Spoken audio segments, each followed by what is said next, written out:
और पूरे देश का कोरोना अपडेट आप तक पहुंचा देते हैं। पिछले 24 घंटे में कोरोना के 3,68,147 नए केस सामने आए हैं। 3,417 लोगों की कोरोना से जान गई पिछले 24 घंटे में। कुल केस देश में 1,99,25,604। एक्टिव मामले देश में 34,13,642।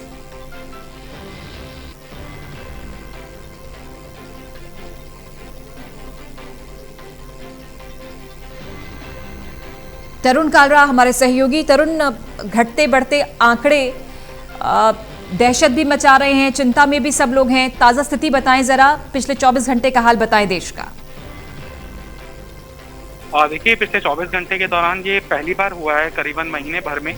पहले ऐसा हुआ था महीने भर के दौरान कि एक दिन अगर मामले घटते थे तो फिर अगले दिन जो मामले आते थे वो पुराना रिकॉर्ड भी तोड़ देते थे। लेकिन 48 घंटे से, यानी 2 बार का जो हेल्थ बुलेटिन केंद्र सरकार ने जारी किया है उसमें घटते मामलों का ट्रेंड दिखाई दे रहा है। 3,68,000 मामले रिपोर्ट हुए हैं, जो कि सर्वाधिक मामलों से 2 दिन से लगातार कम रिपोर्ट हो रहा है। और जो एक्टिव मामले देश के अंदर बढ़ रहे हैं उसके अंदर जो डिस्चार्ज रेट है वो भी बहुत अच्छा है। यानी कि 68-70 एक्टिव मरीज अगर नए आ रहे हैं तो 3 लाख के आसपास पिछले 24 घंटे में मरीज डिस्चार्ज भी हुए हैं। तो ये एक अच्छा ट्रेंड है कि ज़्यादातर लोग रिकवर कर रहे हैं और कोरोना को मात दे पा रहे हैं। उनका कोरोना रिपोर्ट नेगेटिव आया है।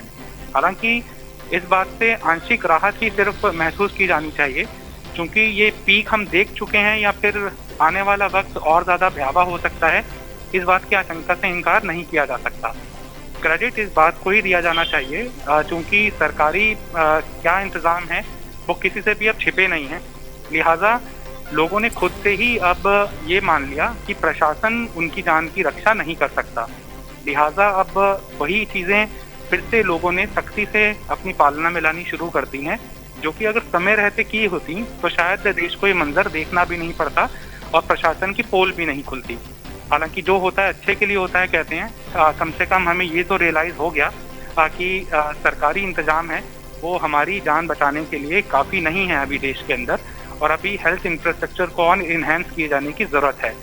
मैं इस और इशारा कर रहा हूँ कि देश में अभी भी कई अस्पतालों के अंदर रोज़ाना कॉल आ रहे हैं अस्पतालों के कि हमारे यहाँ पे ऑक्सीजन की कमी है। लिहाजा मीडिया वाले अगर मदद करेंगे तो सरकार पर दबाव बनेगा।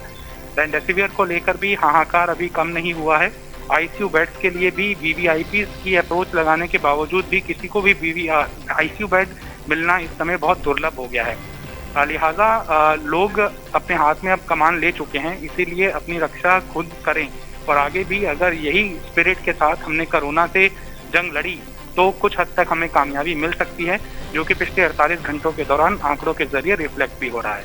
बिल्कुल, राज्य के साथ समाज की भी जिम्मेदारी। शुक्रिया आपका तरुण कालरा, दिल्ली का हाल बताने के लिए।